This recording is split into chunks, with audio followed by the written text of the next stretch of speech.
On n'atteindra pas 15% de l'industrie dans le PIB parce que on n'aura pas assez Si vous voulez d'électricité bien, donc décarbonée. bonjour, Et bonjour donc, à tous et à toutes c'est et bienvenue pour cette nouvelle séance dans le cadre de notre cycle de webinaires sur les grands enjeux économiques et écologiques de ces élections européennes.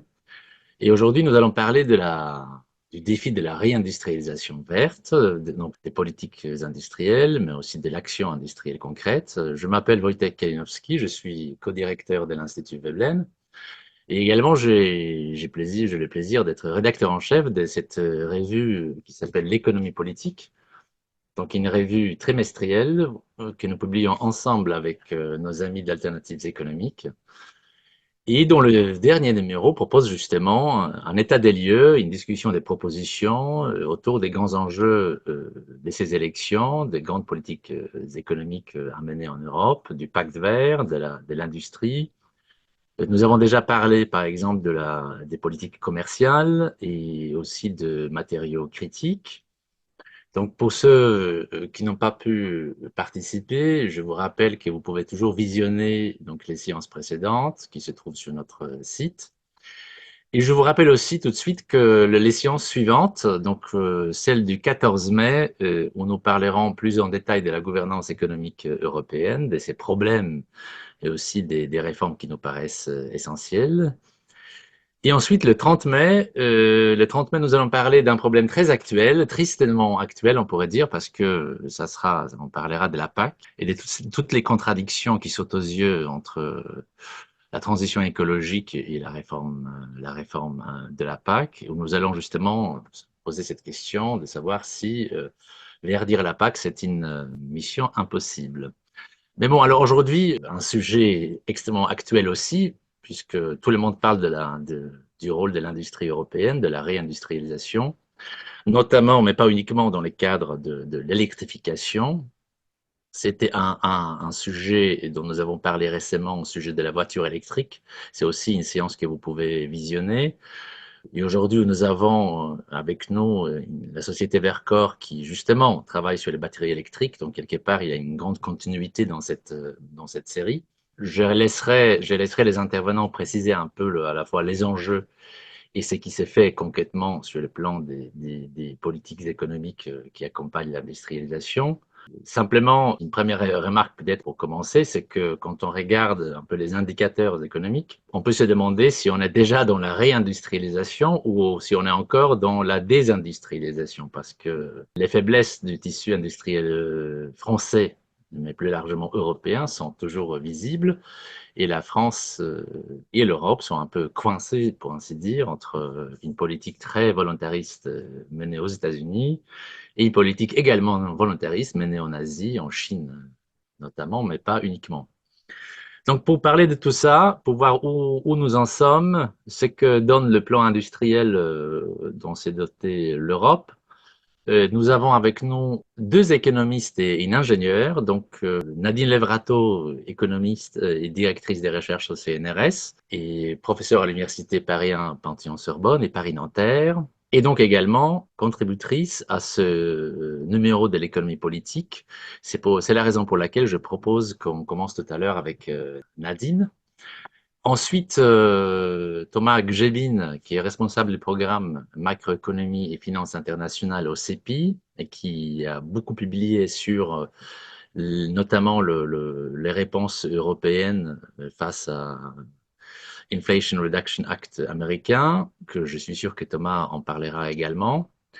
Et ensuite, donc, nous avons Caroline Mini, qui est ingénieure et qui est responsable de développement durable chez Vercor, donc une société que Caroline présentera elle-même.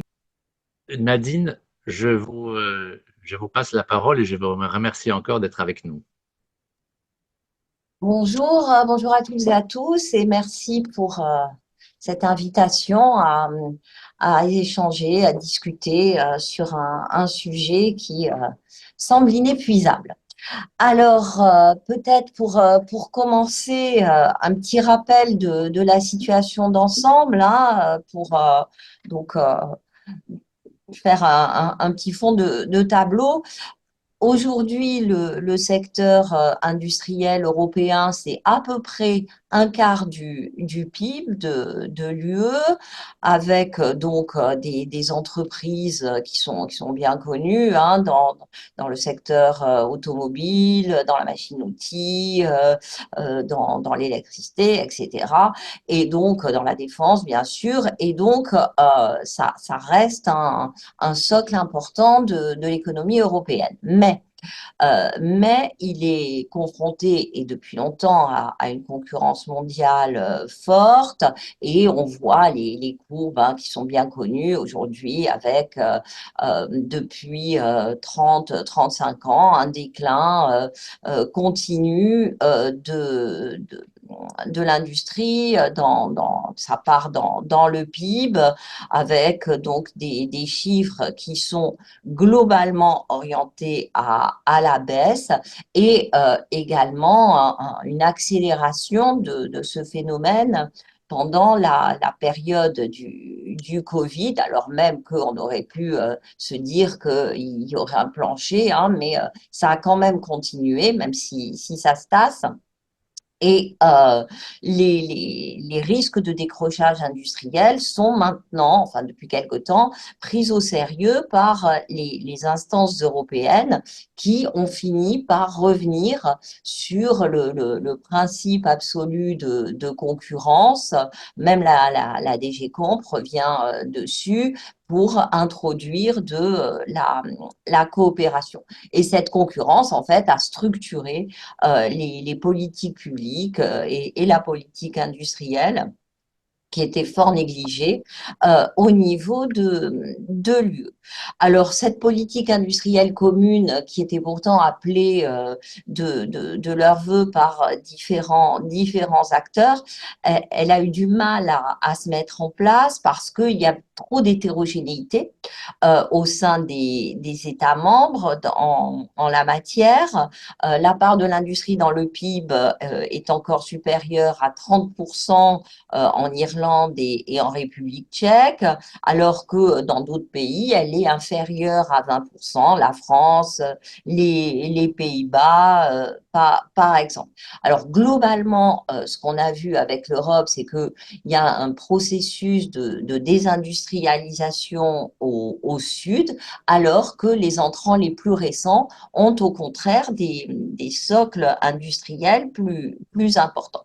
Et donc cette politique industrielle qui a été soit inexistante, soit très embryonnaire, euh, ne s'explique pas par les grandes institutions, puisque le traité de Maastricht de 92 avait fait de la politique industrielle une compétence de l'Union qui pouvait intervenir pour soutenir, coordonner ou compléter les actions des pays en la matière, à condition que cela ne nécessite pas une harmonisation de la législation des États. Mais dans les faits, qu'est-ce qu'on a vu? Eh bien, pas grand-chose, puisque cette compétence, elle est restée très fortement inutilisée. Et le fait qu'il n'y ait pas de politique commune, bah, ça a eu pour conséquence l'aggravation de l'hétérogénéité socio-économique, politique et institutionnelle entre les États membres qui sont restés les seuls responsables de la mise en œuvre d'une politique industrielle.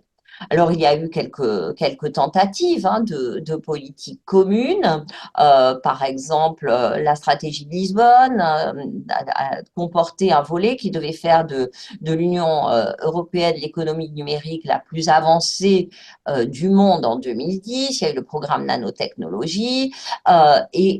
Ces politiques, elles ont été plutôt des échecs, alors que les principaux succès, Airbus, Ariane, GSM, était le produit plutôt de coopération entre États, pas du niveau supérieur. Alors, des chocs externes très importants ont favorisé la prise de conscience de la désindustrialisation et de ses risques d'abord, et de la nécessité qu'il y avait à mettre en place une politique de reconquête industrielle, comme on dit de plus en plus souvent.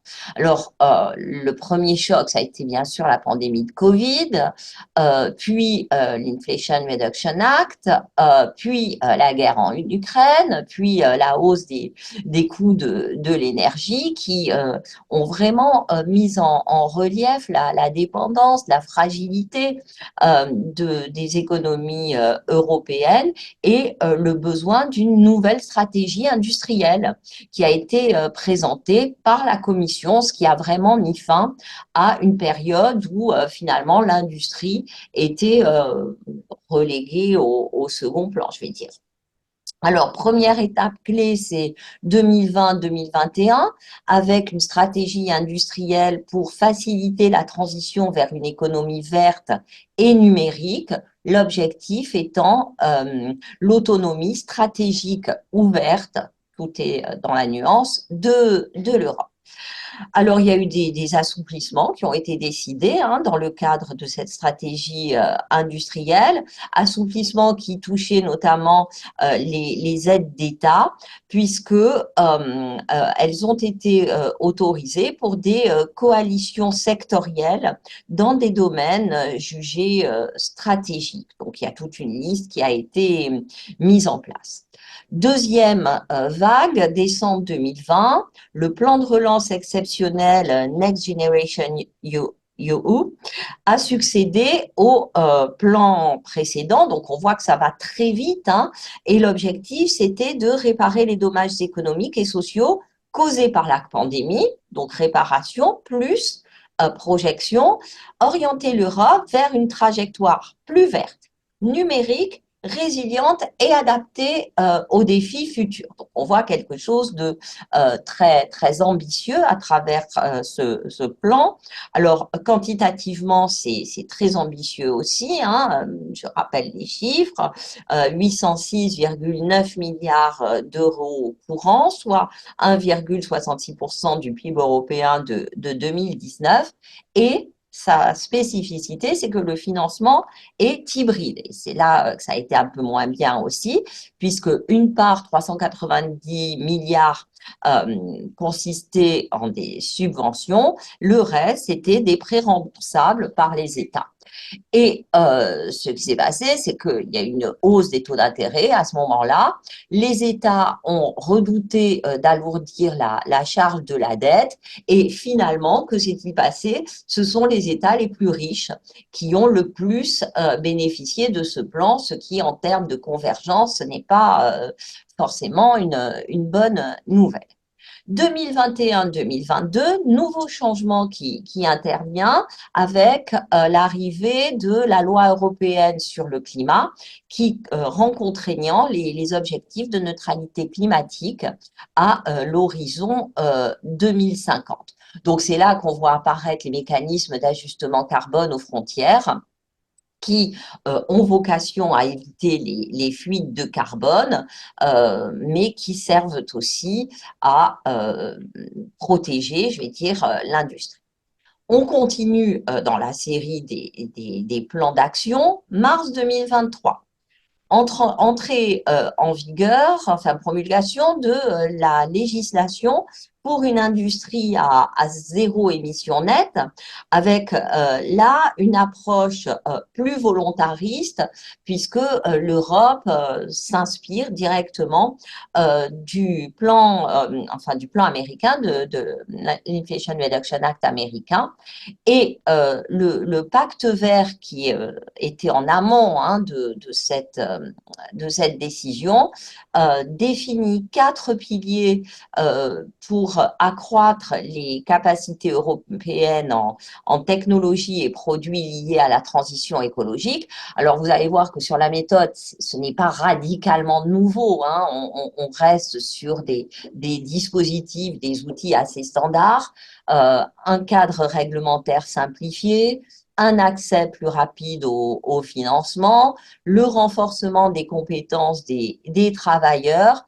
et, alors là c'est un peu nouveau, la sécurisation des approvisionnements en matières premières stratégiques et tout particulièrement les terres rares qui sont si nécessaires à la transition écologique. On pourra en reparler. L'objectif global, bien, c'est toujours le même ou presque, hein, c'est renforcer la position de l'Europe dans la compétition mondiale tout en répondant aux impératifs climatiques. Alors actuellement, on en est là. La question qui se pose, c'est et demain, hein, puisque comme le signalait Vostek dans l'introduction, la courbe de la désindustrialisation ne s'est pas vraiment inversée pour utiliser une image connue. Donc, que faudrait-il faire ou quelles sont les pistes pour réaliser enfin l'objectif climatique et industriel, puisque l'harmonisation des deux constitue vraiment un enjeu important. Donc, les pistes bien, qui sont présentées dans l'article hein, et que je vais rappeler brièvement, c'est d'abord remplacer cette succession rapide de plans à durée de vie très limitée par une vraie planification à long terme, puisqu'on a vu hein, l'enchaînement entre l'introduction du pacte vert européen et le plan industriel du pacte vert en février 2023, eh bien, se caractérise par une succession de mesures avec un secteur industriel qui parfois est au premier plan, parfois relégué au second plan. Et ça, c'est vraiment gênant en termes de visibilité, lisibilité et effet d'annonce. Un autre point aveugle des plans, c'est où s'opère cette reconquête industrielle, dans quel territoire la localisation doit être vraiment abordée dans une optique d'homogénéisation. Ce qui est intéressant aussi, c'est de mettre côte à côte l'ensemble des mesures, l'ensemble des dispositifs en place et voir ce que ça veut dire en termes de cohérence ou au contraire d'incohérence de ces mesures. Et est-ce que pour les entreprises, pour les opérateurs, c'est gérable puisqu'il y a un empilement de mesures qui peut complexifier la gestion des fonds européens pour les bénéficiaires. Donc, la première piste, c'est de remplacer des politiques réactives par une planification méthodique en coordonnant les stratégies nationales aussi hein, et en travaillant sur des filières ou des grappes de secteurs. Deuxième point, je l'ai évoqué brièvement avec le financement, c'est que on a toujours une forte dépendance au marché financier et donc une instabilité des coûts de financement. Et là, on a des propositions qui sont faites, hein, puisque l'idée, ce serait de transférer des recettes fiscales au niveau européen, de mobiliser des nouvelles ressources propres directes et d'utiliser, comme le suggèrent Nicolas Dufresne et Alain Grandjean, d'utiliser le mécanisme de quantitative easing qui n'a été mobilisé que en cas de crise grave, mais qui pourrait être déployé sur la transition écologique de l'industrie, de manière à financer une politique industrielle cohérente avec la transition écologique. Et là, donc, la Banque européenne d'investissement pourrait être à la manœuvre en la matière. Ce qui serait envisageable et souhaitable aussi, c'est d'avoir vraiment un axe de réflexion pour renforcer la cohésion et les équilibres régionaux au sein de l'Union européenne, puisque ce que l'on voit, c'est que beaucoup de plans, finalement, donnent la part belle à des groupes étrangers, hein, et ça risque d'accroître encore les déséquilibres entre régions. C'est particulièrement clair sur le plan Repower EU, qui est destiné à réduire la dépendance à l'égard des combustibles fossiles russes et à réaliser des économies d'énergie et qui en fait recentralise véritablement l'action publique. Il y a d'autres exemples de limites et d'autres arguments en matière de besoins.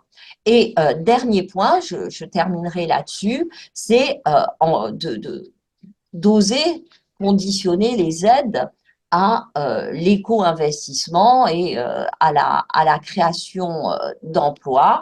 Je sais que ce n'est pas très tendance de voir les choses dans ces termes, mais la contrainte est aussi un élément qui joue pour accélérer la décarbonation et la bifurcation de l'économie. Et donc, accorder des aides particulières à des entreprises qui mettent en place des plans très volontaristes en la matière, ce serait à la fois servir la transition écologique et aussi servir l'innovation dans l'industrie, que ce soit l'innovation de produits, mais aussi de l'innovation de procédés. Voilà ce sur quoi je voulais terminer. On pourra revenir hein, évidemment dans la discussion sur le détail et sur les à côté de ces pistes. Merci beaucoup.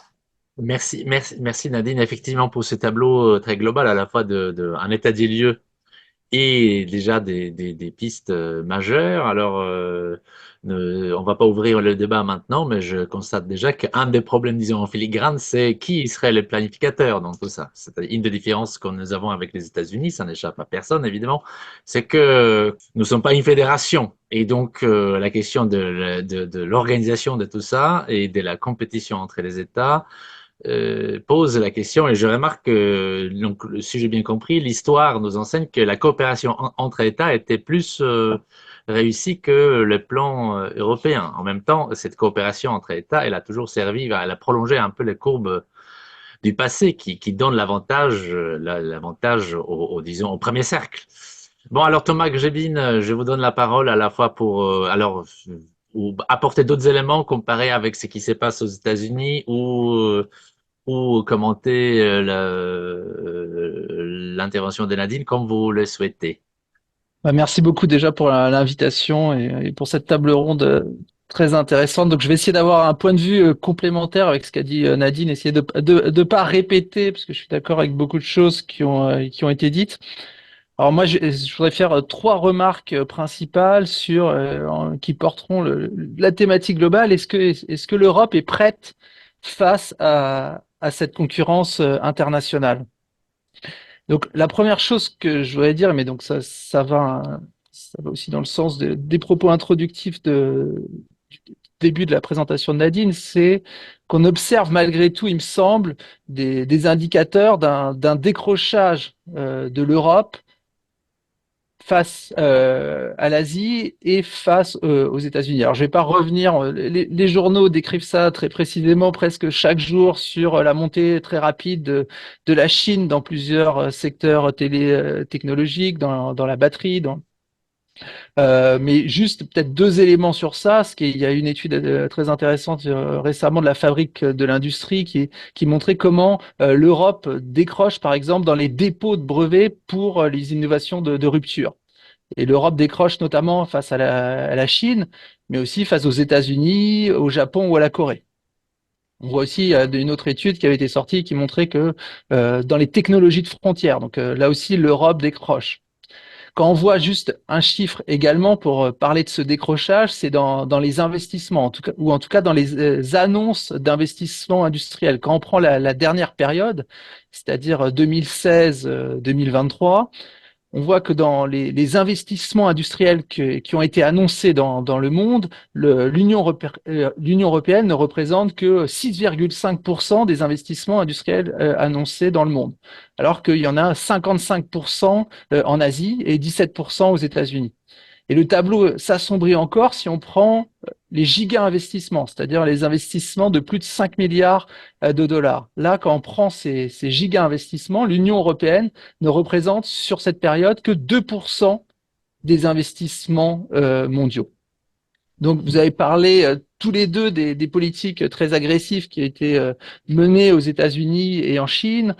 Donc, la Chine, ça fait depuis une vingtaine d'années qui a une stratégie de montée en puissance industrielle. Et ce qui est très important, c'est que les États-Unis aussi adoptent de plus en plus ce type de politique, c'est-à-dire qu'ils n'hésitent pas à protéger et à financer leurs industries. On pourra peut-être revenir plus précisément sur ce changement de logiciel. En Europe, ce qui me semble important, c'est qu'il y a des annonces importantes, il y a eu des plans importants. Nadine a fait un historique très précis des grandes étapes ces dernières années. Mais ce qui me semble aussi important de souligner, c'est que bien souvent, et ça c'est contrairement aux États-Unis, il n'y a pas les moyens en face. Je vais prendre 3 exemples pour illustrer ça. Le Net Zero Industrial Act, dont a par exemple parlé Nadine il y a quelques minutes, donc est destiné à soutenir la production de technologies propres au sein de l'UE. Donc la Commission, par exemple, dans son document, parle de mettre sur la table 92 milliards d'euros sur la période 2023-2030. En fait, quand on regarde ce qu'il y a sur la table, c'est pas 92 milliards d'euros, c'est-à-dire qu'ils espèrent qu'à partir de 16 milliards de soutien public, il y aura un effet de levier très important, c'est-à-dire que grâce à l'investissement des entreprises, en gros, on va obtenir ces 92 milliards. Mais donc, il n'y a pas 92 milliards sur la table. Il y a, à partir de 16 milliards qui encore n'existent pas vraiment, on espère arriver à des montants beaucoup plus élevés. Un autre exemple qui est symptomatique, c'est le Chips European Act, c'est-à-dire le plan européen sur les puces. Donc, toute la communication de la Commission européenne, c'est de dire, vous voyez, les montants avancés sont très proches des montants américains et en particulier du US Chips Act. C'est-à-dire, il y a eu un plan aussi sur les puces et donc la Commission européenne met en avant que dans le plan européen, il y aurait 43 milliards d'euros qui seraient mis sur la table, ce qui est à peu près équivalent aux 42 milliards de dollars du plan américain. Mais là encore, il faut souligner qu'il y a une différence importante. C'est que dans le cas européen, on parle de 43 milliards d'euros, mais ce serait à partir de 11 milliards d'euros de financement public. Et encore, la Commission ne dit pas précisément comment elle va trouver ces 11 milliards d'argent public. Elle parle juste qu'il y aurait 3 milliards d'euros qui viendraient du budget européen. Donc, on parle d'un plan de 43 milliards d'euros, mais en fait, sur la table, on a plutôt un chiffre qui est plus proche de 10 fois plus faible. Et là où on voit cet écart, il me semble qu'il est encore plus flagrant quand on compare ces aides, non pas d'un point de vue macro, comme je viens de le faire, mais à l'échelle des projets. Et donc là, quand on regarde, par exemple, le soutien américain qui existe, par exemple, pour les producteurs de batteries, il serait en moyenne 3 fois supérieur aux aides européennes. On peut prendre un autre exemple. Quand on regarde par exemple pour le photovoltaïque ou l'éolien, on voit qu'il y a même là un écart qui serait de 1 à 10 entre les aides américaines et les aides européennes. Donc, il semble qu'il y a en tout cas une forme de retard à l'allumage européen. Et donc, il me semble là qu'il y a plusieurs raisons qui permettent d'expliquer on va dire, cette réaction plus timorée des Européens. La première chose, il me semble, la première raison qui explique ce retard européen, c'est le logiciel européen. C'est-à-dire ça, c'est ce que Nadine a dit, il me semble très important. Le logiciel européen s'est construit autour du marché unique, des politiques de concurrence, du libre-échange. Et donc, c'est construit en partie contre l'idée même de politique industrielle. Donc oui, il y a eu des changements importants faits par la Commission européenne ces dernières années, mais il faut voir qu'il faut changer assez profondément le logiciel même européen et c'est quelque chose qui prend du temps. Donc ça, c'est le premier élément, il me semble important, qui explique ce retard européen. La deuxième chose, c'est la question des priorités. Et là aussi, c'est un élément qui a été dont a parlé Nadine, mais je voudrais insister plus dessus. Quand on regarde ce qui se passe en Chine ou aux États-Unis, très clairement, la priorité, c'est la production industrielle. Et quand on regarde par exemple tous les discours de l'administration Biden, ils considèrent que cette réindustrialisation américaine est la condition pour réaliser la transition écologique. Mais en tout cas, la première priorité, c'est la réindustrialisation du point de vue américain. C'est encore plus flagrant en Chine. En Europe, c'est pas la même chose, c'est pas la même priorité. Pendant longtemps, en tout cas jusqu'à l'année dernière, la priorité était davantage donnée à la transition écologique et on considérait davantage que l'industrie était une variable d'ajustement. Mais le problème, c'est qu'il y a un moment, quand vous avez un objectif de réindustrialisation et un objectif de transition écologique, ces deux objectifs peuvent rentrer en contradiction. Et donc, c'est notamment ce qui explique que vous avez eu en Europe l'interdiction des voitures thermiques, qui était très clairement un objectif de transition écologique, mais ce qui pouvait entrer en contradiction avec un objectif industriel dans la mesure où, par exemple, la voiture thermique était très clairement un avantage comparatif pour l'Europe et par exemple, la Chine n'a jamais réussi à produire seule des voitures thermiques. C'est aussi ce qui s'est passé, par exemple, avec la taxe carbone aux frontières, c'est-à-dire que l'Europe a pris des mesures indispensables d'un point de vue de transition écologique, mais c'est des mesures qui peuvent nuire à la compétitivité européenne. Donc, on prend des mesures correctives pour essayer de corriger ce qu'on a nous-mêmes mis en place. Donc, c'est le mécanisme d'ajustement carbone aux frontières. Mais ce mécanisme d'ajustement carbone aux frontières pose lui-même d'autres problèmes pour la compétitivité européenne. Donc, il y a un problème de priorité, c'est-à-dire que c'est plus facile lorsque vous êtes en Chine ou aux États-Unis, que vous êtes une priorité pour la réindustrialisation et que vous mettez toutes vos politiques dans ce sens, alors qu'en Europe, on a des objectifs contradictoires. Et lorsque vous avez des objectifs contradictoires, ça fait que d'un point de vue industriel, c'est beaucoup moins efficace. Et je pense que c'est la raison aussi du fait qu'on a ces priorités qui sont mal définies et en partie contradictoires. C'est ça aussi qui explique qu'il y a des problèmes de moyens. C'est-à-dire qu'on ne va pas forcément mettre les moyens sur la table aussi parce que tout le monde n'est pas convaincu que la réindustrialisation est véritablement une priorité. Et il y a un dernier élément qui peut expliquer, il me semble, ce retard européen, c'est la divergence d'intérêts. Là aussi, Nadine a évoqué ce point, mais il me semble très important, c'est-à-dire que entre les pays européens, il n'y a pas les mêmes intérêts économiques, notamment entre la France et l'Allemagne, il n'y a pas les mêmes intérêts économiques, et notamment parce que les grandes multinationales, on pense notamment aux constructeurs automobiles allemands, sont très dépendants de la Chine. Il y a peu de temps, Volkswagen faisait 40% de ses ventes en Chine, et donc ils sont très dépendants du marché chinois. Et donc, ce qui peut expliquer qu'ils vont essayer de ménager à la fois leurs intérêts chinois et américains. Et donc là aussi, ça empêche, ou ça freine en tout cas, une réponse à l'échelle européenne. Donc maintenant, le dernier point sur lequel je voudrais souligner, c'est d'ouvrir un peu c'est quel scénario, il me semble, on peut envisager. Donc, je ne vais pas revenir sur des mesures aussi précises que ce qu'a dit Nadine, mais plutôt plus largement, quel scénario on peut imaginer pour l'Union européenne dans les mois qui viennent. Il me semble qu'il y a 3 scénarios. Le premier, c'est on peut imaginer qu'il n'y aura pas de réponse significative européenne ou des demi-mesures qui seraient tardives. Donc là, le risque depuis 2 ans, c'est-à-dire un risque de décrochage technologique, et qui dit décrochage technologique dit le risque très important d'un décrochage économique de l'Union européenne.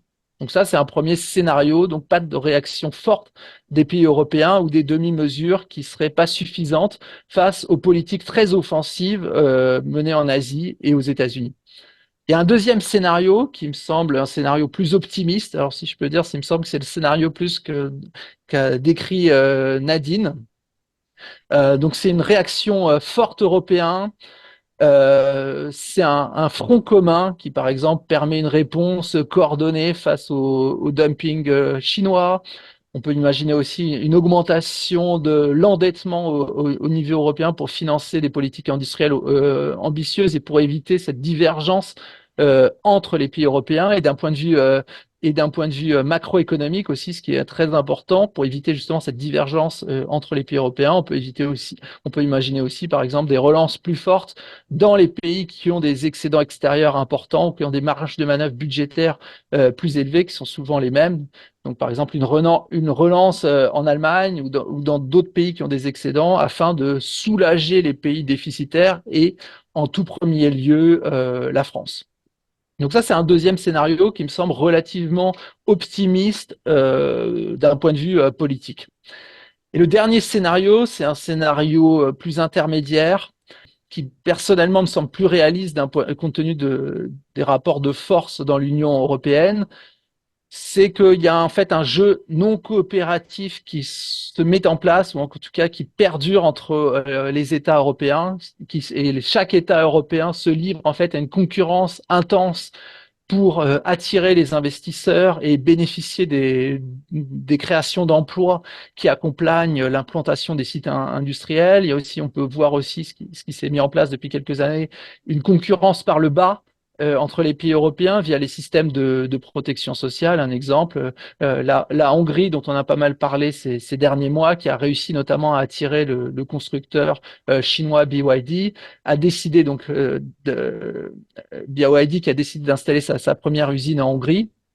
Bah, une des motivations de l'installation en Hongrie, c'est notamment la faiblesse des dépenses sociales. Et la Hongrie, qui avait déjà des dépenses sociales très basses, a réduit de près de 6 points ses dépenses sociales en 10 ans. Donc c'est ça que je décris, donc c'est-à-dire une espèce de concurrence par le bas entre les pays européens et une surenchère de politique de compression de la demande, un peu comme ce qu'on avait observé lors de la crise des dettes souveraines il y a une dizaine d'années. Et donc, pour essayer de s'extraire de cette concurrence par le bas, il y a deux leviers qui existent déjà et qui peuvent être davantage exploités à court terme. Donc, comme l'a dit Nadine tout à l'heure, l'Europe a commencé à lever les freins qui empêchaient de rivaliser avec les aides massives américaines et chinoises. Donc, c'est les PIEC, les projets importants d'intérêt européen commun.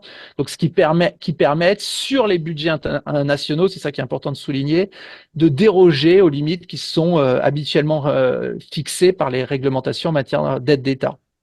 Et donc, c'est par exemple dans ce cadre que c'est inscrit France 2030. Et donc, on voit que, par exemple, France 2030, ça permet, il y a une enveloppe de 54 milliards d'euros, donc ce qui est relativement une enveloppe significative, et que à peu près la moitié de l'enveloppe en 2 ans a été engagée.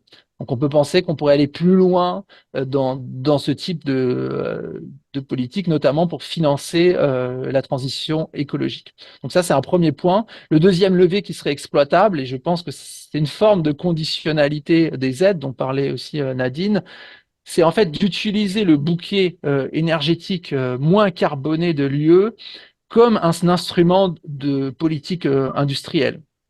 Et donc là, de ce point de vue-là, la France dispose d'un avantage certain avec son parc nucléaire, je parle d'un point de vue industriel.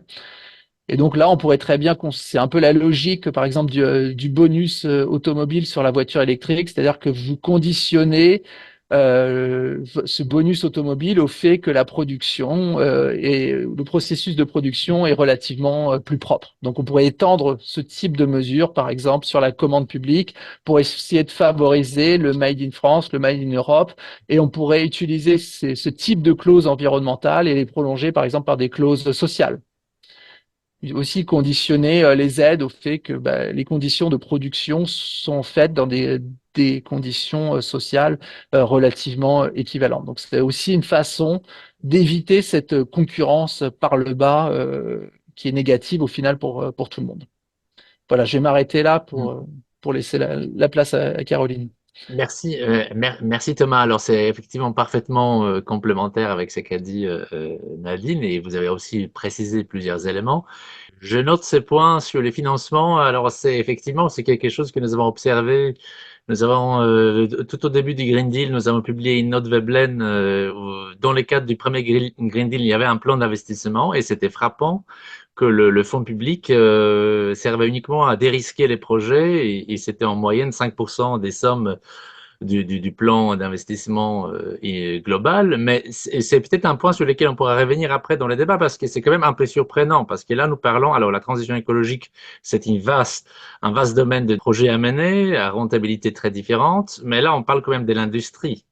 Donc, ça veut dire qu'il faudrait, en théorie, trouver des financements privés, notamment à l'ère de liquidités abondantes. Donc, il y a quand même un problème, peut-être une question en tout cas, qu'on pourra discuter après. Mais alors, donc, sur fond de ce tableau, disons, macroéconomique, quand même plutôt morose, rappelons que les choses avancent quand même. Alors, Caroline, vous représentez une société qui, si j'ai bien compris, qui a levé les capitaux nécessaires pour votre usine future des batteries à Dunkerque. Mais avec vous, je voudrais notamment qu'on évoque un peu d'autres des aspects complémentaires parce que la réindustrialisation, c'est pas que des politiques macro, c'est aussi l'émergence des filières par le bas. Présentez-nous un peu ce qu'est fait Vercor et comment votre rôle justement dans la structuration de ces nouvelles filières. Tout à fait. Merci beaucoup également pour cette invitation et ravie de pouvoir échanger avec vous et puis de participer à cette discussion sur l'industrialisation. Alors, du coup, nous, on est dans l'industrialisation des batteries et il est clair qu'il faut accélérer et c'est comment on réindustrialise. C'est ça aussi le vrai l'engagement depuis le début de Vercor, c'est faire des batteries bas carbone et de façon responsable, puisqu'on a un enjeu sur la façon dont on fait les batteries, notamment dont on source nos matériaux. Et donc, c'est aussi comment, et donc là, ça rejoint un peu les propos de Thomas, donc, quand il parlait de clauses environnementales et sociales, donc c'est important aussi de comment on le fait quand on crée une industrie à partir de rien, une nouvelle filière, ben, comment effectivement, quels sont les autres éléments qui sont clés pour réindustrialiser. Alors tout d'abord, j'ai présenté rapidement Vercor et puis aussi le cadre législatif dans lequel on s'inscrit, puisqu'il y a eu, on a rappelé là, les politiques européennes globales, il y a aussi des législations sectorielles, en tout cas pour la batterie, qui ont émergé. Donc Vercor, c'est donc une entreprise de fabrication de batteries qui a été créée en 2020 par 6 cofondateurs. Et 4 ans plus tard, on est plus de 450 aujourd'hui avec 40 nationalités. On a un site de production donc à Grenoble qui est aussi notre siège et notre laboratoire de R&D. Et on est en train de construire la Gigafactory à Dunkerque qui rentrera en production l'année prochaine. Donc pour donner une petite idée, le siège à Grenoble a une capacité donc de 150 MWh. Et la giga, elle, on commence avec 16 gigawattheures, donc ça veut dire 100 fois plus, et donc va pouvoir alimenter des batteries pour 300 000 véhicules électriques par an. Voilà. Et donc la mission de Vercor a toujours été, dès le départ, donc de permettre d'accélérer la mobilité électrique en Europe en faisant des batteries bas carbone. Donc ça veut dire que on répond à l'objectif européen de neutralité carbone et de baisse de 50%, de 55% des émissions. Et le secteur des transports est le premier émetteur. Et donc, il faut le décarboner. Et donc, produire des batteries bas carbone. Et pouvoir aussi devenir indépendant au pétrole, puisque c'est le pétrole qui est à la base de nos sociétés et qui fait qu'aujourd'hui, on doit réduire nos émissions de CO2. Mais on doit le faire en étant responsable, plus vertueux et en allant plus loin. Et ça, c'est notre engagement, en tout cas notre énergie au quotidien chez Vercor, c'est de le faire de façon responsable. Et pour ça, on a une stratégie de développement durable qui s'articule autour de 4 piliers. L'empreinte carbone, parce que je disais, on fait des batteries bas carbone avec une empreinte qui sera 70% inférieure à celle du marché aujourd'hui. Aujourd'hui, le marché étant constitué essentiellement de batteries chinoises. Traçabilité des matières premières, donc c'est-à-dire d'où proviennent nos matériaux, leur origine et dans quelles conditions. Le recyclage, élément important aussi, en fait, on réindustrialise toute une filière, pas juste la production de batteries, mais aussi le recyclage. Et enfin, la formation, donc, puisque quand on crée une filière, il faut permettre à des talents de de changer de secteur, de progresser, de monter en compétence sur les métiers de la batterie. Et donc, la formation est essentielle quand on crée une nouvelle industrie.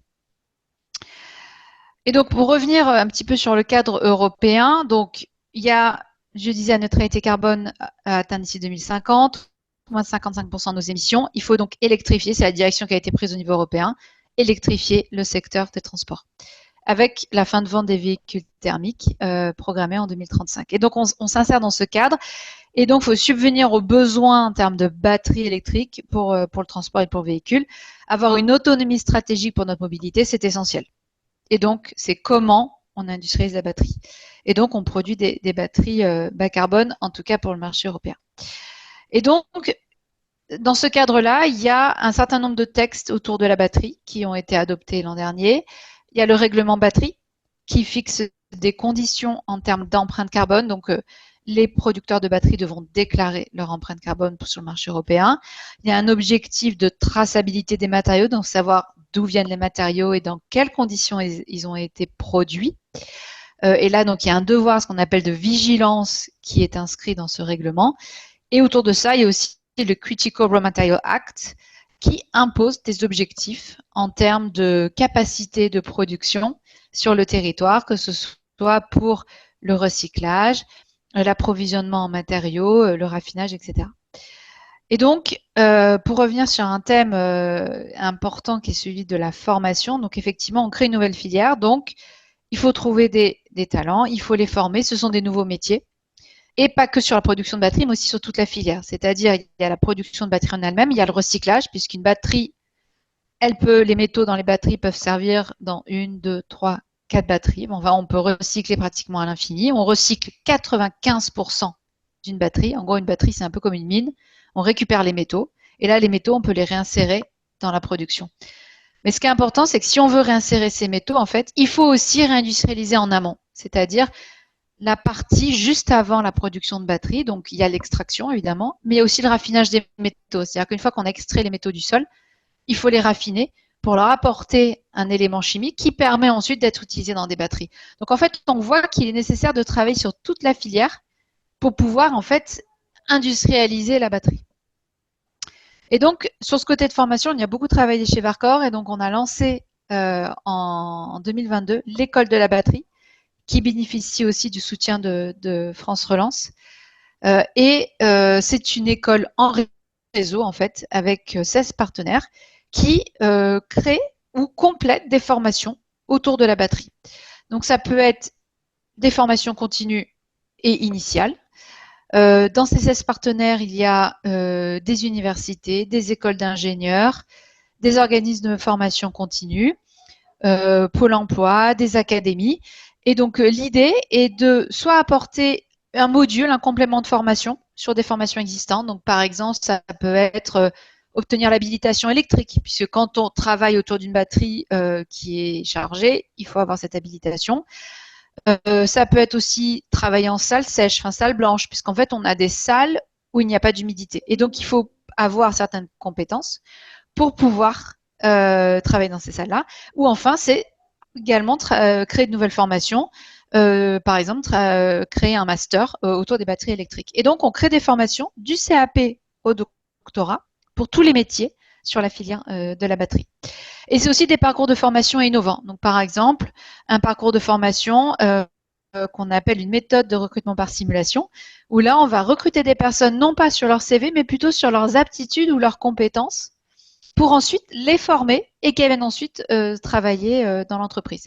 Et en fait, ces formations ne sont pas uniquement destinées à Verkor, elles sont aussi destinées pour toutes les entreprises du secteur de la batterie. Voilà.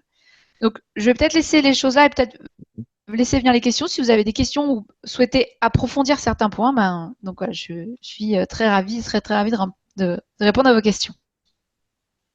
Merci beaucoup Caroline. Effectivement, là, on a descendu justement à l'échelle des projets concrets et on voit bien. Alors, on va essayer d'encastrer un peu le micro et le macro pour voir comment le macro pourrait mieux soutenir les projets.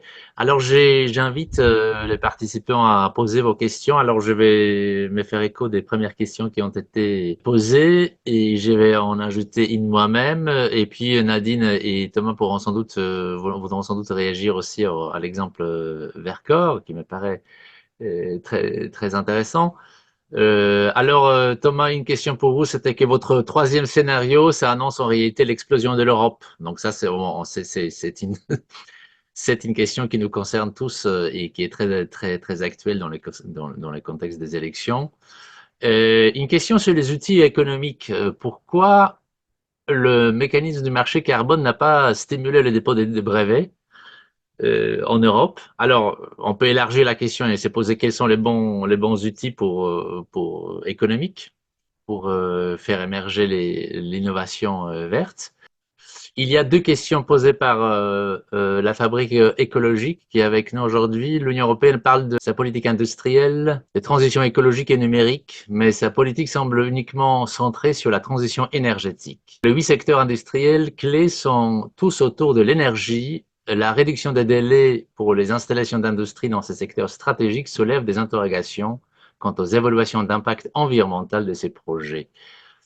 Par exemple, sur le plan de la biodiversité. Donc ça, c'est une question de ciblage des politiques européennes. C'est ce qu'on appelle en fait, au fond, la réindustrialisation. Et le deuxième point, certaines technologies ne vont-elles pas être contre-productives au niveau des politiques de décarbonation des industries?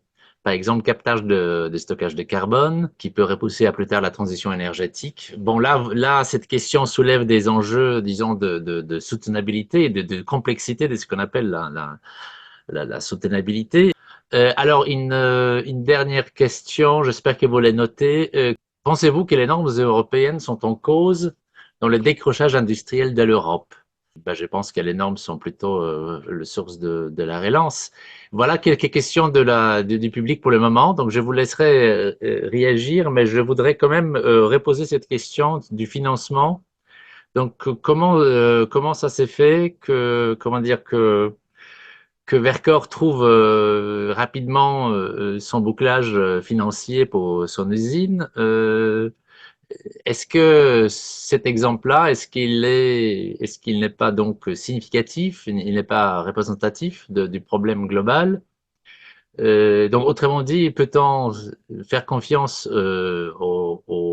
disons, à ces partenariats financiers publics-privés où les publics dérisquent les projets? Alors Thomas, vous l'avez l'air d'y dire que non, et Nadine aussi. Donc je voudrais bien que vous entendre sur ces points. C'est vrai qu'il y a une grande instabilité des conditions financières aujourd'hui. Les énergies renouvelables en payent les frais parce que avec la hausse des taux, en même temps, il y a beaucoup de projets qui sont à l'arrêt.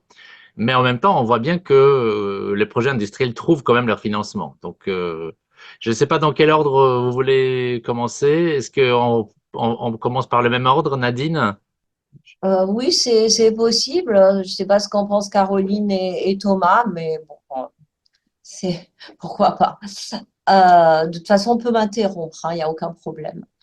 Alors, les questions qui sont posées sont vraiment, vraiment très, très larges, hein. Alors, mais je vais commencer par celle de la fabrique écologique qui souligne la possibilité du caractère contre-productif des politiques de décarbonation des industries.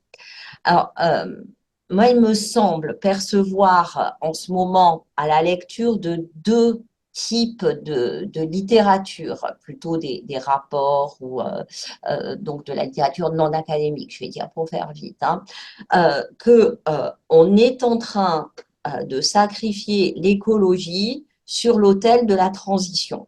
Je m'explique.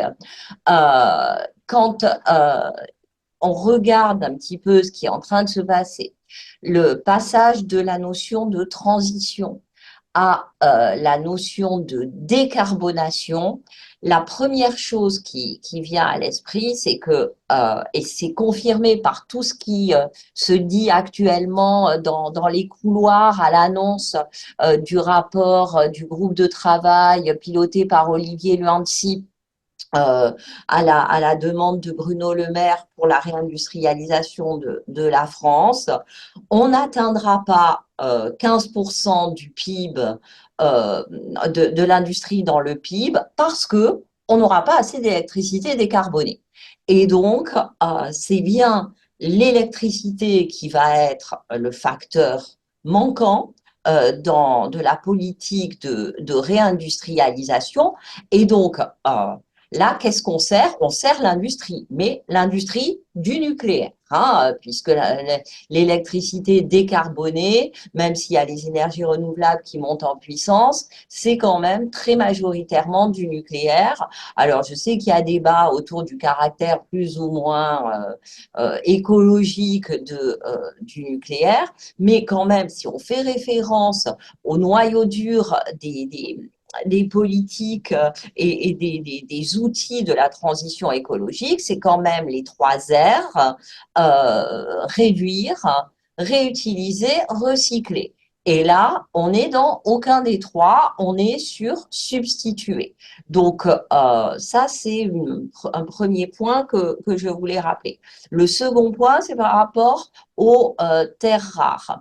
On voit aujourd'hui, et le conflit d'usage dans l'Allier autour de l'ouverture d'une mine de lithium montre qu'il va falloir des terres rares, il va falloir des matériaux rares pour euh, donc innover en matière de transition écologique, mais l'objectif de l'Europe, c'est seulement 10% de ces matériaux qui seraient extraits des nouvelles mines qui ouvriraient ou qui rouvriraient en Europe. Donc, c'est pas de la souveraineté, ça, hein. On est en train de nous dire, il faut faire beaucoup plus de mines avec, bon, les conséquences que l'on connaît sur l'environnement. Il y a plein de travaux sur les mines vertes qui n'existent pas. Et donc, on est en train de nous dire, finalement, il va falloir faire plus, extraire plus, transformer plus, et donc gérer ses besoins en produisant davantage. Est-ce que c'est une vraie transition écologique? Moi, je ne sais pas, mais je pose la question. Donc là, il me semble que on est dans la stratégie du guépard, hein. Il faut que tout change pour que tout reste comme avant, avec une grande partie des politiques qui ne sont pas dans la bifurcation, qui ne sont pas dans l'innovation radicale axée sur les 3 R. Je parle même pas de l'économie régénérative, hein, qui pour l'instant est très mal documentée, mais en tout cas, en matière de transformation interne des processus de production, et c'est un sujet industriel, à part des cas qui sont très spécifiques, on a Vercors, il y en a d'autres, et qui travaillent à la base en intégrant ces questions-là, je n'ai pas l'impression que ce soit la politique d'ensemble. Deuxième point, j'irai très vite là-dessus, sur les normes européennes qui seraient à l'origine du décrochage industriel de l'Europe. Je pense pas qu'on puisse prendre les choses comme ça. Les normes industrielles, ça peut être aussi extrêmement incitatif. Ça peut faire partie justement des avantages comparatifs de l'Europe, à condition que on fasse jeu égal avec les compétiteurs. Et donc, on a parlé des États-Unis, de la Chine, qui n'ont pas toujours les mêmes exigences en matière de normes environnementales. Donc, c'est une question d'équité dans le jeu de la concurrence. Et quand on substitue des produits importés à de moindre qualité sociale ou environnementale à des produits européens pour lesquels la traçabilité et tout ça sont mieux cadrés, eh bien, c'est ça qui nuit à la production européenne, pas les normes en tant que telles. Merci Nadine. Alors vous avez évoqué les 10% de l'objectif européen des 10%. Alors nous avons, quand j'ai vu Emmanuel H qui est avec nous dans la salle, ça m'a rappelé notre séance qui était particulièrement riche et instructive sur les matières premières et les matériaux critiques. Et donc c'était Emmanuel qui disait que cet objectif de 10% de consommation domestique, donc qu'on produise en Europe le 10% des matériaux nécessaires, il est déjà, pour ainsi dire, raté. Alors, par avance, puisque les cycles industriels sont tels il aurait fallu déjà commencer les exploitations, en tout cas préparer les projets miniers de demain avant. Et donc, comme on l'a pas fait, et on voit bien que l'Europe s'oriente pas du tout vers ces 10%. Donc, ce qui veut dire concrètement que les approvisionnements vont, de façon réaliste, dépendre presque exclusivement des approvisionnements extérieurs. C'est ce qui Oui, c'est ramène à à la question des 10%. accords, des clauses environnementales dans ces accords, qu'il faudra, c'est sans doute un gros sujet pour le mandat européen suivant. Et après, c'est vrai que ce qui plane sur notre débat, c'est la soutenabilité elle-même. C'est-à-dire, comment faire que la réindustrialisation soit réellement verte. Alors, c'est une question, c'est un enjeu technique déjà, mais ensuite, c'est un enjeu de politique beaucoup plus transversale dont nous allons pas parler aujourd'hui, puisque le temps manque, mais il est évident que la priorisation des ressources, y compris des ressources physiques, est nécessaire pour qu'on puisse avoir, par exemple, la mobilité électrique.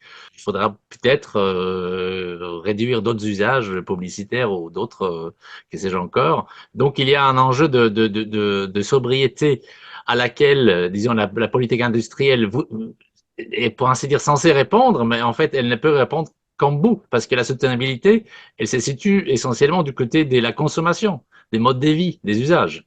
Donc il faut pas surcharger la barque quand on parle de l'industrie elle-même. L'appareil productif peut produire des effets rebonds dans tous les sens, ou bien il peut viser les objectifs de sobriété selon les politiques choisies. Mais alors après cette extension, disons à la sobriété, je reviens à Thomas. Alors Thomas, il y a plusieurs questions qui s'adressaient à vous. Et j'avais aussi ajouté justement celle du financement. Comment vous voyez ce partenariat public-privé dans l'avenir autour du Ouais, financement merci de beaucoup. l'industrie? Il y a eu beaucoup de questions. Il y a aussi beaucoup de remarques très intéressantes de Nadine. Sur le partenariat public-privé, je pense que c'est moins, là en l'occurrence, un problème de partenariat que d'impulsion publique, quoi. C'est-à-dire que de nouveau, je pense que malgré tout, l'impulsion, elle est beaucoup plus nette aux États-Unis et, euh, et en Chine, enfin en tout cas en Asie. On parle des batteries, donc c'est évidemment super qu'il y ait de ce que Caroline a dit sur ce qui a été mis en place, mais juste si on prend les batteries, par exemple, et qu'on compare avec ce qui existe aux États-Unis, aujourd'hui avec l'IRA et les autres aides, notamment locales aux États-Unis, c'est presque 100% du CAPEX qui peut être pris en charge, c'est-à-dire 100% de l'investissement qui peut être pris en charge par la puissance publique américaine si vous faites une usine de batterie, quoi. Et donc, qu'est-ce qui va se passer si vous avez 100% de l'investissement qui peut être pris en charge et si ensuite vous avez des prix de l'énergie qui restent significativement plus faibles aux États-Unis qu'en Europe? Et donc, dans certaines projections, par exemple, on estime que aux États-Unis, la production américaine de batteries pourrait être autour de 20 millions de batteries pour un marché américain dans quelques années autour de 10 millions de batteries. Donc, ce qui veut dire qu'il y aurait 10 millions de batteries qui devraient être exportées. Donc, si vous avez 10 millions de batteries qui sont exportées, dont le financement a été pris en charge par la puissance publique avec des prix d'énergie beaucoup plus faibles, ben, on voit bien que le jeu n'est pas tout à fait concurrentiel. Donc ça, pour moi, c'est ça. C'est-à-dire, la première chose, c'est quand même qu'il y a un jeu non concurrentiel qui est en place entre les grandes puissances, entre les grands blocs, et que l'Europe peine à se positionner. Donc je dis pas du tout que l'Europe, je veux pas dire que l'Europe ne fait rien. Il y a eu des changements importants qui ont été faits. Mais le problème, c'est que si les autres avancent plus vite que vous, bah c'est une compétition, quoi. Donc si les autres utilisent des moyens plus agressifs et bah, vous risquez de rester légèrement en retard. Donc là, c'est de façon rapide un point un peu sur les questions de financement, ce qui m'amène un peu sur la question des normes qui ont été posées. Moi, je pense que les normes, elles reflètent également les priorités que vous donnez. Et donc là aussi, c'est-à-dire que non, les normes n'expliquent pas tout, mais elles expliquent quand même une partie. De nouveau, quand vous avez par exemple le modèle, si je résume, le modèle industriel européen reposait en grande partie sur l'Allemagne et, la base du modèle industriel allemand, c'était quand même la voiture thermique. Et donc maintenant, si vous interdisez cette voiture thermique alors que c'était quand même l'avantage concurrentiel de l'Europe, bah, c'est pas une norme qui favorise votre industrie. Donc après, on peut faire le pari que on va émettre de nouvelles normes qui vont contraindre et pousser à l'innovation. Mais en pratique, si de nouveau, si vos partenaires ou vos concurrents ont des marges de manœuvre plus élevées et utilisent des instruments que vous pouvez pas utiliser, c'est très compliqué. C'est la même chose sur les questions de taxes carbone aux frontières, de mécanismes d'ajustement carbone aux frontières. Évidemment, d'un point de vue environnemental, c'est indispensable de mettre en place des quotas carbone. Maintenant, la question d'un point de vue industriel, c'est si vous êtes le seul à le faire ou que vous le faites plus que les autres, vous avez beau être un grand marché, il y a un moment où la question de la production sur le sol européen va se poser et se pose. Et donc c'est là où en fait les normes dépendent de votre priorité. Et comme j'ai essayé de le dire tout à l'heure, la priorité en Chine est assez claire. La priorité aux États-Unis est claire et elle risque de devenir encore plus claire malheureusement si Donald Trump était élu en novembre. En Europe, il y a des moments où c'est la transition écologique, d'autres moments où on va mettre plus le paquet sur la réindustrialisation. Et donc le risque, c'est qu'on fait véritablement aucun des deux, quoi. Et il y avait aussi une question sur l'explosion de l'Europe. Donc ce que je disais, donc c'était sur la concurrence sociale.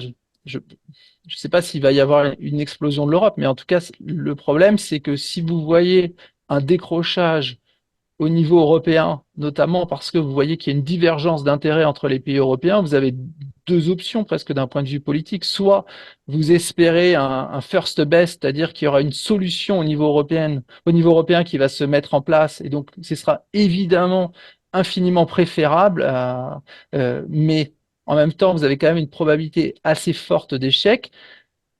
Et donc, si vous pensez que l'échec est relatif d'une solution européenne qui serait très favorable et fort, si cette probabilité est forte, bah, vous optez pour une solution plus nationale et vous essayez de maximiser votre intérêt au niveau national. Et là, c'est une solution qui en effet est non coopérative, mais vous essayez de tenir, vous allez encourager les investissements sur votre sol, vous allez encourager un certain nombre de choses pour être concurrent et pour être compétitif à vos voisins directs, à vos voisins européens, quoi. Donc, c'est évidemment pas la meilleure solution, mais à un moment, la question, c'est la question enfin, c'est aussi une question de décrochage industriel. Je vais prendre juste un exemple. Pendant toutes les années 2000 et 2010, les économistes français ont souligné le problème des déséquilibres intra-européens. Le fait que, en gros, l'Allemagne, en particulier dans les années 2000, comprimait la demande, et donc ce qui faisait que, en particulier la France, on avait des déficits extérieurs importants, déficits commerciaux importants, et donc ce qui nourrissait aussi notre désindustrialisation. Et donc c'était clair que le first best, la solution optimale pour tout le monde, ça aurait été que l'Allemagne relance son économie pour soulager, en particulier, les exportateurs français. Et donc ça, on peut l'espérer, on peut le préconiser. J'ai écrit de nombreuses tribunes pour essayer de dire ça. Mais le problème, c'est que très probablement, ça n'arrivera jamais. C'est parce que le modèle industriel allemand repose, et ça depuis en fait les années 50, sur une forme de compression de la demande plus ou moins systématique, en particulier pour maintenir la compétitivité. Et donc si on pense que ça n'arrivera pas, ben, le fait de toujours espérer quelque chose qui n'arrivera pas ben, fait qu'on se désindustrialise, nous Français, relativement plus, et ce qui pose aussi une question sur la soutenabilité de notre modèle industriel et de notre modèle économique. C'est-à-dire que Nadine, je pense à juste titre, souligne les questions posées par la soutenabilité d'un point de vue planétaire, environnemental, ce qui est évidemment fondamental, mais il y a aussi une question qui se pose, c'est la soutenabilité d'un point de vue économique.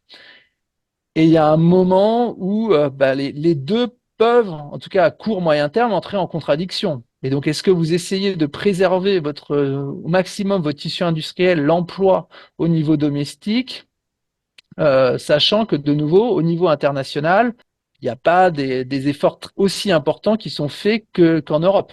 Un dernier point qui est plus sombre sur la question, pardon, je reviens sur la question des normes, c'est que malgré tout, dans un système capitaliste ouvert tel qu'il existe aujourd'hui, la concurrence, elle se fait aussi sur les normes sociales et environnementales. Et c'est pas un hasard que BYD ou d'autres constructeurs chinois vont investir dans des pays comme la Hongrie ou par exemple la Hongrie, où il y a des investissements en Pologne, c'est aussi parce que les normes environnementales sont moins contraignantes.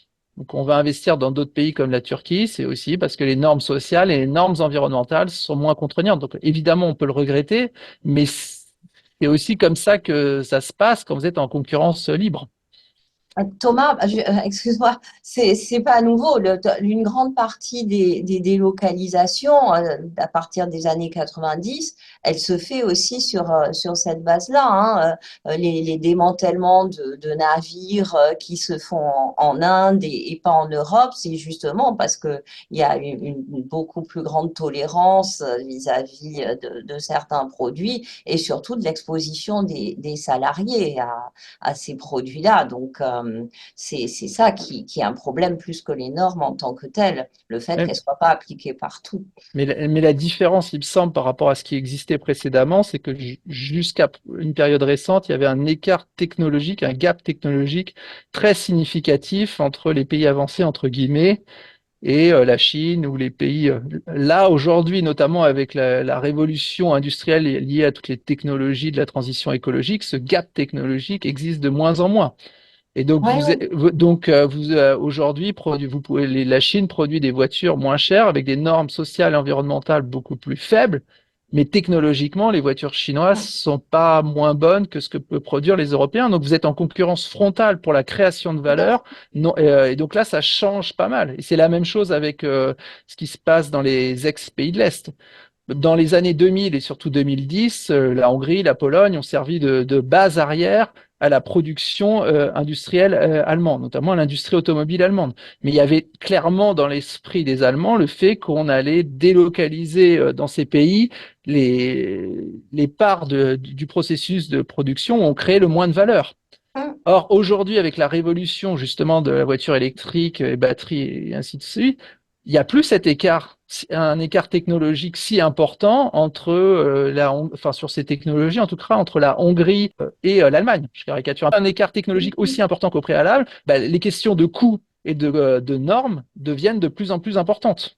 Oui, tout à fait. C'est même pire que ça. On a financé le déplacement, je ne vais pas dire la délocalisation, le déplacement de laboratoires de recherche d'une partie de la R&D vers ces pays-là, en partie financé par du crédit pour recherche français, hein, en plus, puisque la libre circulation des capitaux le permettait. Mais bon, on va laisser la parole à Caroline. Oui, je vais peut-être compléter. Oui. Merci. Ouais. Je voulais juste revenir sur quelques points et compléter aussi également. On a parlé de sobriété et en fait, tout mon point est de dire comment en fait on réindustrialise et comment on le fait et que c'est pas juste une étape de la chaîne de valeur industrialisée, mais c'est la totalité. Et donc, les batteries, en tout cas, les batteries qu'on fait chez Verkor, ce sont des batteries plus performantes qui nécessitent, avec une charge rapide qui est plus rapide, dans lequel on a un gain au niveau de la charge. Et plus performante parce que ça va revenir avec la problématique des métaux, c'est-à-dire qu'on a besoin de moins de kilogrammes de matière par kilomètre parcouru. Parce que il y a une progression, enfin en tout cas une amélioration dans la performance de la batterie, dans ce qu'on appelle sa densité énergétique. Et donc ça, c'est important. Et donc, certes, il y a des objectifs d'extraction des métaux du 10%, on en a parlé, mais il y a aussi d'autres objectifs dans cet acte européen. Il y a un objectif de recyclage et un objectif de raffinage. Donc ça veut dire qu'on relocalise. Et c'est ça qui est important, c'est on recrée aussi sur le territoire, on ramène ces emplois, cette technologie, puisqu'il n'y a pas d'intérêt à produire une batterie en fin de vie ou un déchet de production qui soit recyclé en Chine pour ensuite revenir dans des batteries en Europe. Donc il y a un intérêt à faire cette boucle fermée locale où on va réutiliser des matériaux dans le processus de production de la batterie, et donc il y a nécessité de penser au niveau filière. Deuxièmement, sur le point des terres rares, dans les batteries, il n'y a pas de terres rares. Enfin, on ne parle pas de terres rares, on parle de métaux stratégiques.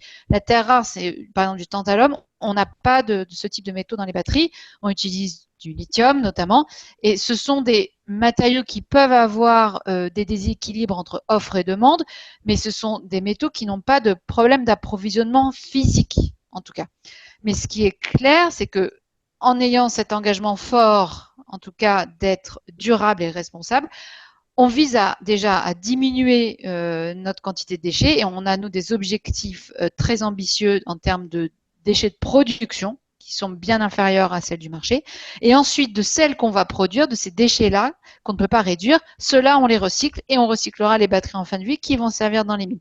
Donc par rapport à un modèle avant, que je reviens sur l'idée de dépendance au pétrole, où on extrait des quantités énormes de pétrole de la croûte terrestre, on fait le plein dans sa voiture, c'est 80 kilos, et on fait ça plusieurs fois dans une vie d'une voiture. La batterie, c'est entre 200 et 400 kilos de matière qu'on réutilise et qui va même au-delà de la durée de vie de la voiture. Donc, je ne dis pas que, effectivement, quand on parle de décarbonation, vous parliez de course du guépard, etc., mais en tout cas, il faut commencer quelque part. Il ne faut pas attendre d'avoir la solution parfaite pour, en tout cas, avancer et décarboner, à la fois avoir cette indépendance au pétrole, et aussi, on n'a pas parlé de souveraineté, qu'elle soit énergétique et industrielle. Il faut commencer à avancer quelque part. Et d'où l'idée de règles du jeu qui permettent d'avoir ce qu'on appelle un level playing field, en fait, pour pouvoir faire aussi les choses correctement et responsable, c'est-à-dire que ça bénéficie à l'ensemble de la filière.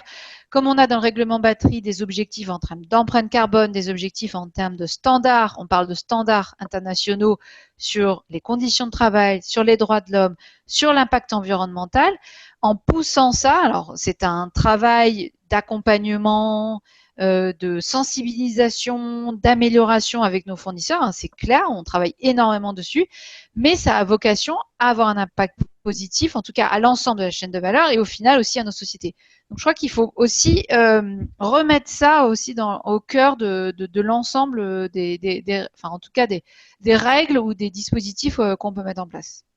Merci, merci Caroline. Alors, mais du coup, mais j'ose une question plus directe à vous justement. Alors, ne révélez surtout pas les secrets, des secrets commerciaux, mais à qui allez-vous vendre ces batteries de Dunkerque? Est-ce que c'est un écosystème européen Stellantis uniquement? Est-ce que les automobilistes chinois, enfin pas le producteur chinois sont aussi vos clients? Comment ça? Est-ce que vous êtes lié à l'émergence d'un écosystème industriel plus étoffé avec les voitures elles-mêmes, ou est-ce que vous êtes indépendant? Aujourd'hui, on a un client principal qui est notre client majeur, qui est Renault. Donc, on fournit des batteries aujourd'hui électriques pour Renault.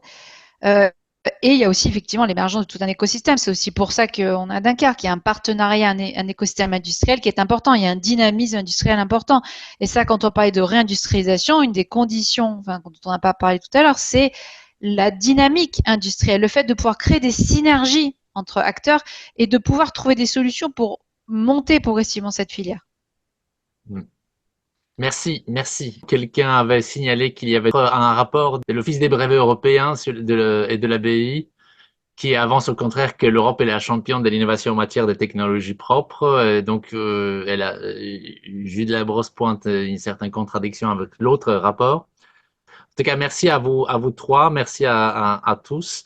C'est sans doute le sujet du mandat européen après les élections, donc nous aurons l'occasion d'y revenir. J'ajoute un peu pour alléger un peu quand même le tableau qui était très sombre à la fin, notamment que l'Europe a quand même quelques outils pour réguler les normes à distance aussi, c'est-à-dire à l'intérieur de l'Union européenne. Ce que vous avez dit sur la Pologne ou la Roumanie, bon, il y a un travail sur les normes qui se poursuit.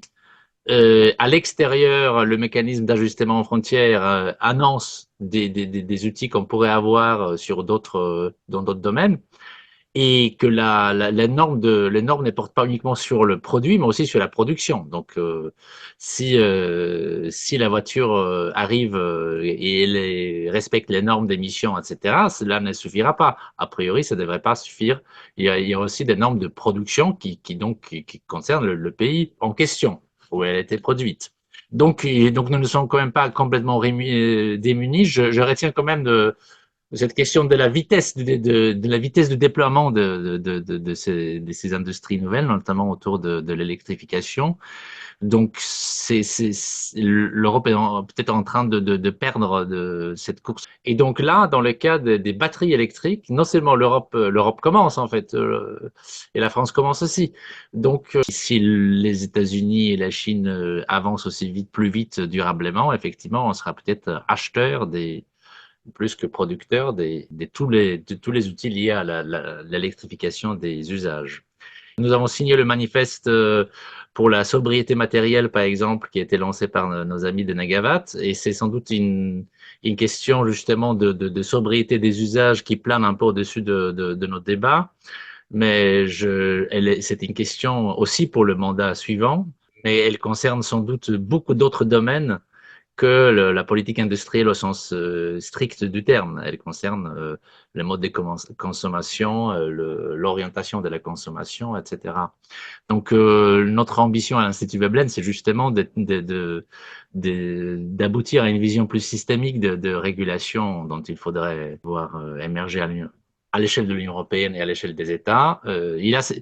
Et donc, c'est sans doute, ça esquisse un peu le programme pour le mandat suivant. Donc, merci encore à vous trois. Merci à ceux qui nous ont écoutés. Et donc, je vous donne rendez-vous le 14 mai pour approfondir, continuer cette question de la gouvernance économique, où nous allons parler à la fois de la fiscalité, de la Banque centrale européenne. Merci beaucoup et à très bientôt. Merci. Merci à Merci, au vous. revoir. Merci Au beaucoup. revoir. Merci, au revoir. Au revoir.